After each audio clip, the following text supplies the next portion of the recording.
What's going on, guys? Today I want to talk about the Honkai Star Rail collab that was announced a few weeks ago, maybe even over a month ago now. This is, of course, the collab with Face Day Night Unlimited Blade Works, which is going to be coming in Q3 of 2025, which is next year. We still have about a year or so until the collab does come out, but I'm super excited for it already. There's tons of people saving their jades already for the characters, and I should probably be doing the same, but of course, I'm a sucker for new units. What can I say? But I want to talk about everything that I think may or may not happen in this collab. And first of all, I just want to apologize if this video might be a little too long. I do talk pretty fast, so I could probably finish this video pretty quickly. So let's just go ahead and get started so I don't take up too much of your time. So the first thing I want to talk about is actually the servants that show up in Face Day Night Unlimited Blade Works. Now, if you're not familiar with the Fate franchise, which I'm sure most of you are because it's extremely popular, but if you're not familiar, there's 7 servants. And of course, Face Day Night Unlimited Blade Works also has 7 servants. There's actually an 8th, but that's, if you just watch it if you haven't watched it. But so there's a bunch of servants, and they fight to the death, and it's really awesome. And the main takeaway is that every single servant is a historical figure in some sort of fashion. Maybe they're super popular, maybe they're not, but they are a historical figure in some way. So there is always a class that these servants belong to. Now, I'm just going to start from left to right, just because it's easier that way. So we're going to start with the first one, which is right here, which is Berserker. He is Berserker class in Face Day Night Unlimited Blade Works, and he is Hercules, or Heracles, whatever you want to call him, he is the crazy guy, basically. There's always one crazy guy. So he's the crazy guy. Now, do I think he's actually going to show up in this collab? Honestly, I don't think he's going to be a playable character. The only way I could potentially see him being playable is if he is released as a skin for Clara and Svarog. That's the only way I can see him being playable, but he might make an appearance. It depends how deep they want to go with the story when they do implement this collab. If they make it, a whole new planet, and they throw all the servants in there and they just kind of reenact it, but with the trailblazing crew there as well. Or maybe like a singularity pops up, like if you guys played Fate Grand Order, there's like errors in the singularity that you have to fix. There might be something like that. Or maybe we just show up in the middle of their war and we like try to figure out what's going on and help them out or something. So we have to see what exactly happens. But if they do something like that where all the servants are involved, of course Berserker is going to be there. Then he will be with Ilya. And if I think he will be playable, honestly, he's got to be Destruction. That's kind of like the only element he matches. I guess it could be Hunt, technically. But I think Destruction makes a little more sense for Berserker if he was in it. So, like I said, the closest thing to Berserker being in the game, I feel like would either be him being a skin with, as Svarog. And then, Clara would be Ilya. That's the closest thing I see for Berserker. Honestly, I don't see him being playable if it's not that. That's kind of, I love Berserker, I love Hercules, but that's kind of all I see for him. Next up is going to be Gilgamesh. Now, Gilgamesh is one of the most popular characters in just Fate franchise as a whole, and for good reason. He's an awesome character. He's really cool, and he does show up in a lot of the different Fate series, so it makes sense why he's so popular. Now, as for Gilgamesh, I think Gilgamesh could be a very interesting case. They could either just completely, off-screen him and like maybe show up like once or twice, or just like talk about him, and he won't even show up potentially. But he does have a big role to play in the Unlimited Blade Works anime, so I feel like that would kind of be a disservice to him, and it might make fans angry. I think what they should do is either make him a boss, like a character you fight towards the end of the story, and he's a boss, or make him playable, and maybe not necessarily a good guy, but you can make him a playable character, kind of like how Kafka is not a good guy, not a good person technically per se, but playable character, something like that. Now, if Gilgamesh were to be playable, I think he'd probably fit under either physical or imaginary, because I just the swords and everything he uses, it kind of fits under those two categories. I'm not sure which one I would lean more towards. Probably more towards imaginary, since he can summon a bunch of swords out of thin air, basically. So I would say he's probably more on the imaginary side. As for which path he follows, it's probably going to be Hunt, because Gilgamesh is he will hunt you down. If he wants to get you, he will get you. So I would say Gilgamesh is probably going to fit under the hunt category. Like I said, Gilgamesh is a very interesting case. It really depends on what the devs want to do with him, but there's a lot of potential there. Now, next up is going to be Ryder, which is Medusa. Now, Medusa is not really given that much screen time in Unlimited Blade Works. She does have more screen time in like some of the other series, but in Unlimited Blade Works specifically, she doesn't have too much screen time, and that's a real shame. She is one of the more popular characters, one of the more fan favorite characters in Fate Stay Night. So it's really sad that she doesn't get more screen time in Unlimited Blade Works specifically. But for that reason alone, I honestly don't think she's going to be playable. I don't. She might show up as just a character that is in the in the story or talked about in the story, but I don't think she's going to be playable. But let's just say if she were to be playable, she's got a very nice purple hue going on. I think she'd probably fit under either Quantum or Lightning. I think that makes the most sense.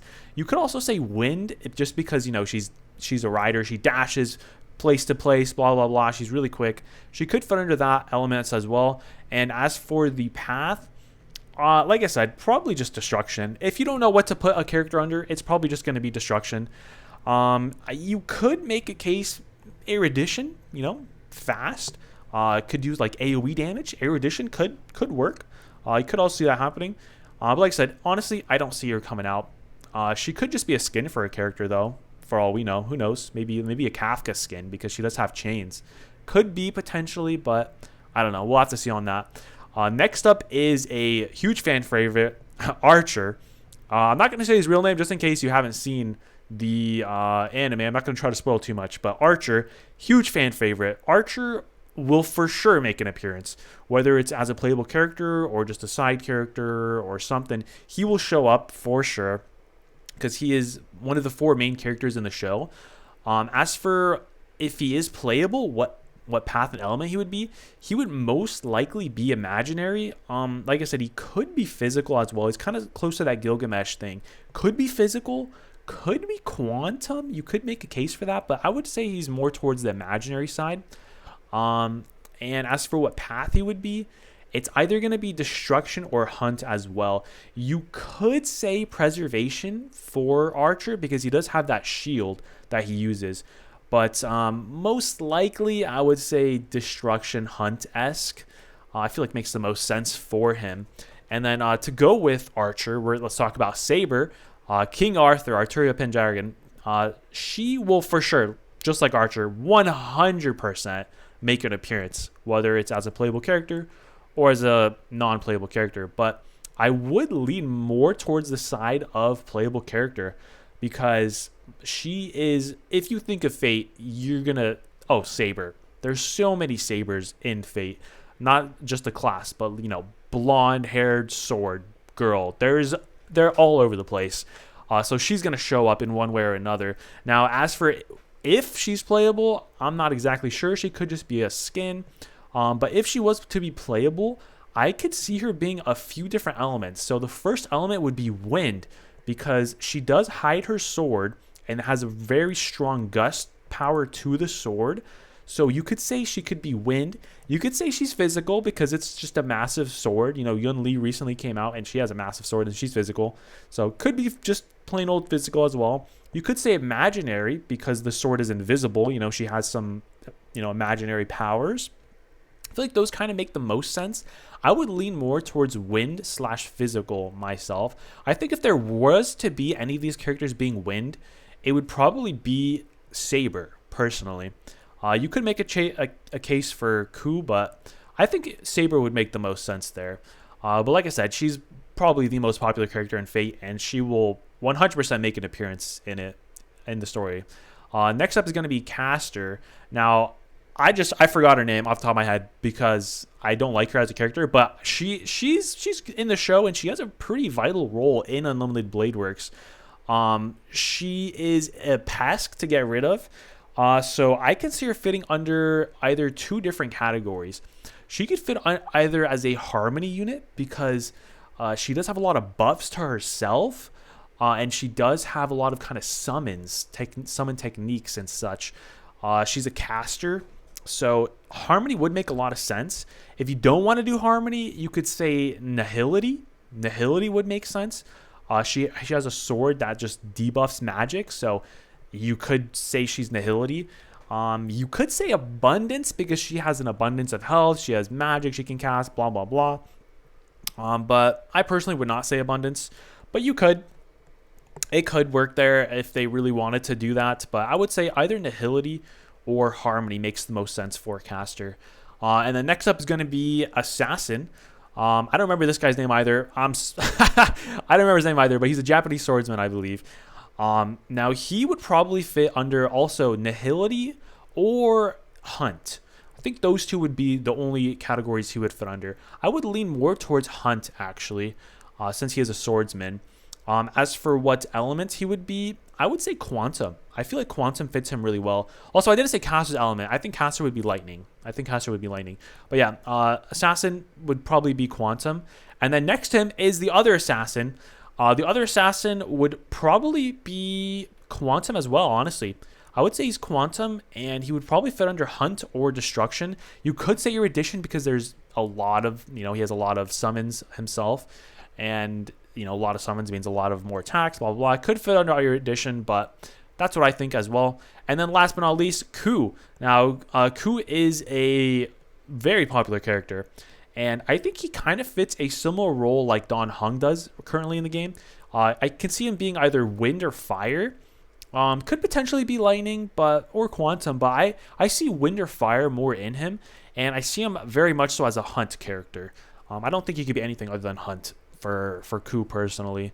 But yeah, I talked about these servants way too long. I hope I hope that made sense for my thoughts on them. As for which characters undoubtedly will appear, it's going to be Saber and Archer, the two in the middle. They will for sure appear. There's no doubt that they're going to appear. Whether they're playable or not is a whole other matter. It depends what kind of route they want to take with the story.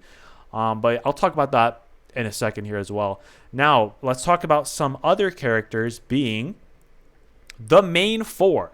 Now, two of them are servants and two of them are not servants. I already talked about Archer and Saber, so I pointed to the opposite people. But Archer and Saber I already talked about, so I'm going to not talk about them too much. But let's talk about Rin first off. So Rin is a extremely strong magic caster. Now, she will for sure appear in the story as well. These four, I think there's really no doubt that they're going to appear in the story, just because they're that important to Fate Stay Night Unlimited Blade Works as a story in general. They will for sure appear. They're fan favorites. It would be silly not to include them. It would just be a waste of an opportunity, waste of money to not include them as either characters or skins or whatever the case may be. So as for Rin, I think she's very much so either Harmony or Abundance. I don't think you could say she's Preservation. I don't think you could say she's Hunt.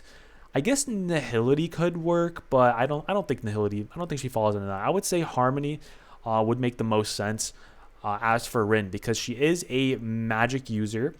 She has a lot of buffs to herself. She can buff her strength. She can buff her speed. She can buff her stamina, etc. So she's a very talented magic user. So I think Harmony makes the most sense as either a team buffer or a self buffer or whatever the case may be. That makes the most sense for Rin. Now for Emiya, all the way on the right, Emiya could fit under a few different categories. It depends what kind of route they want to take with him. If they're going to show him as Emiya with his powers, I think he would fit under Destruction or Preservation. Both of them make the most sense to me because he does have a shield as well. He takes a beating. He takes a big beating, man, and he takes it in stride and he pushes forth with that beating. And it makes him stronger. He's like a Super Saiyan, man.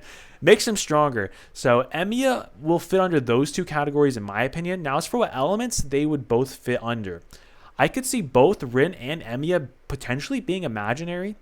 If they wanted to do Emiya as a destruction unit, they could also just do physical destruction, because he does play with a lot of swords and punches, etc. as well. If they really wanted to for Rin, they could do her as an ice unit, potentially Ice Harmony. If they don't want to do Ice Harmony, Imaginary Harmony, Quantum would make sense because she does have magic powers. So Emiya could also fall under Fire simply because his red hair. No, I'm just kidding. He could fit under Fire. I don't really think he should, but he could. That's the thing. You could fit him under imaginary, quantum, physical, fire. It depends what kind of route they want to do with his skill, his ult, etc. What kind of unit they want to make him. They could just make his ult just a shield, like like Japard's shield. Or they could make his ult all of his swords going in to attack the enemy, which would be destruction, or potentially hunt if they do that. Depends what kind of route they want to take with him. And if there's already other destruction characters, they're probably not going to make another one. Maybe hunt or preservation, etc. I honestly don't think any of these units fall under abundance. You could make a case that Saber abundance or Emiya potentially abundance because of his summon his Saber and the scabbard healing him. But I don't think there's going to be an abundance out of these units, honestly. I don't see that happening. So these are the main 4 characters that will for sure appear in the story. Now, if they don't go the route of making these like separate new playable characters and they go the route of simply just skins, do I think, like, which characters do I think these will be skins for? Honestly, I feel like for Archer, let's start from right to left, or for left to right, sorry. So for Archer could probably be Welt. If they just want to straight up make, the main core of characters into skins, Welt and Archer could work.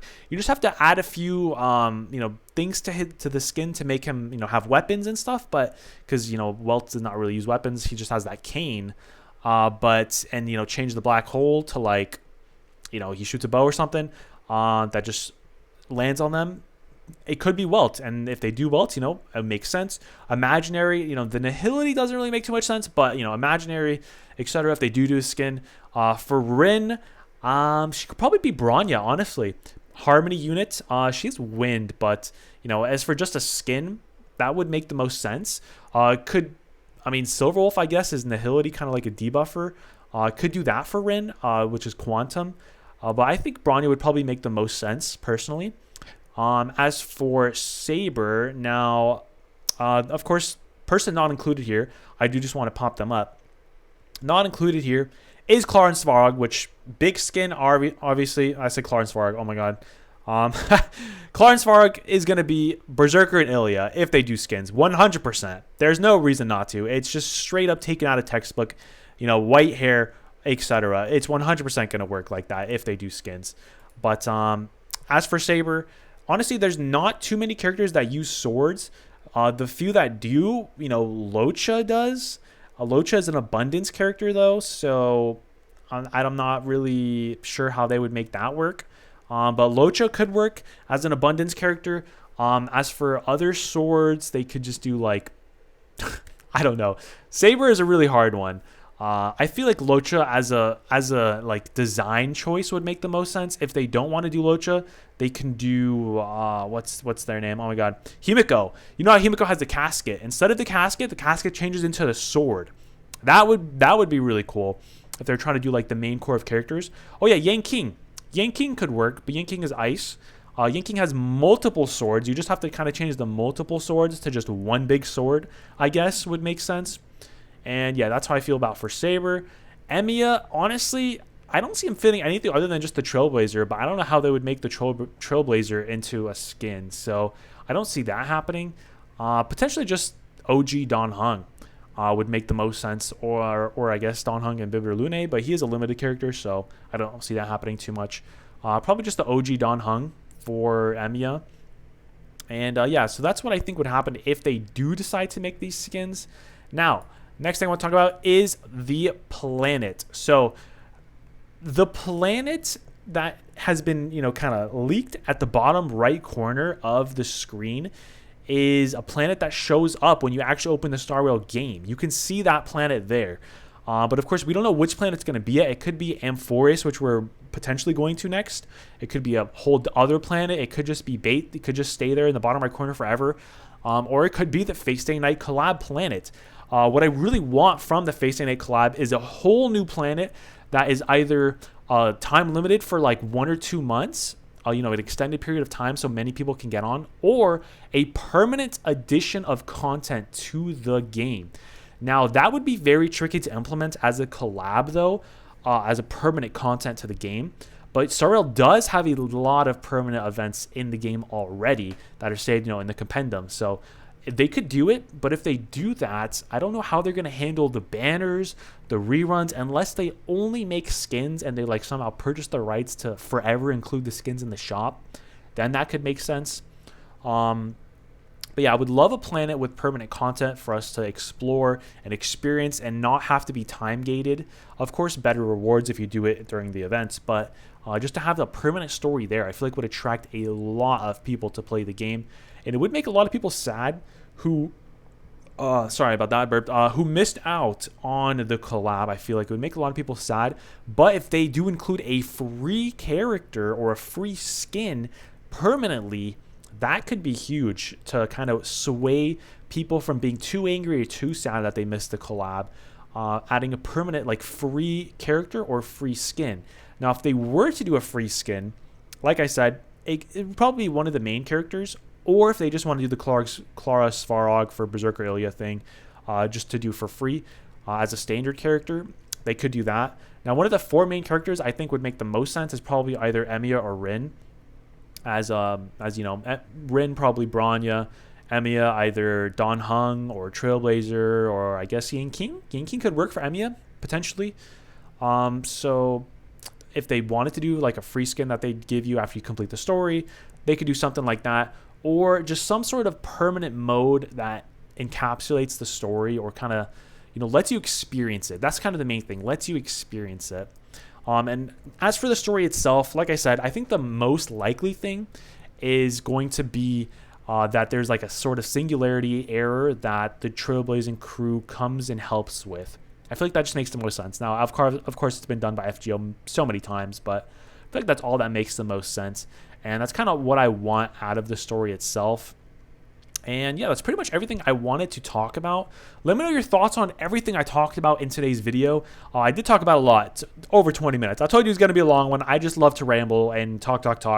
Let me know your thoughts. Do you think it's going to be playable characters? Do you think it's going to be skins? Do you think we're going to get a whole new planet? Or do you think it's just going to be a time-limited type thing just for like a month or maybe 2 months maximum? Do you think we're going to get free characters? What do you think is going to happen? Because like I said, they could just do anything. They could honestly do anything. They could just have a button that you click on and it takes you to like some sort of event page where you play a mini game, and then that's it. You know, who knows? I don't think they're going to do that because they did announce this so far in advance. They probably want people to save their jades and spend on the Unlimited Blade Works banners or skins or whatever. So we'll see. I think the most money they could make is by making banners with, you know, E6 units. There's going to be a ton of people who want to E6 their favorite, you know, servants like Saber or Emiya or Rin or Archer or whatever, Gilgamesh, etc. I do think the maximum amount of banners / new characters they will do is 4. That's right, 4. I think they could do 4 new units and 1 freebie unit. That's a lot to expect, though. If they do that, it would be, of course, like covering 2 in one half of the patch, 2 in the next half of the patch, with, you know, potentially rerun banner on the side if you don't want to pull any of those, like, you know, selectable rerun banner or something. But if they do that, it would probably be like a Rin and Saber, or like a Rin and Archer first half, and then like a Saber Emiya second half. Or if they don't want to make Emiya summonable, they can give Emiya for free and do like a Saber Gilgamesh. That would be a really strong 2 halves. You know, you get a female and a male on both halves. You get Rin and Archer, and then you get Gilgamesh and Saber. I feel like that would be really, really cool. A lot of fan favorite characters there as well, and it would make them absolute, you know, heaps and heaps of money. And personally, what's my goal? I'm going to try to save enough to get an E2S1 copy of whatever the unit may be. They will, if they do make units, they will probably include light cones for those units. So E2S1 would be insane. Of course, you're going to have to save for a very long time to make that happen. But yeah, that's my goal. Again, let me know your thoughts on everything I talked about in today's video in the comments. Free units, yes, no. Summonable units, yes, no. What do you think is going to happen? Is it going to be a new planet, etc.? Let me know your thoughts. Thank you guys so much for watching. Have yourselves a great day, a great week, and a great rest of your lives. See you guys next time. Have a nice trip.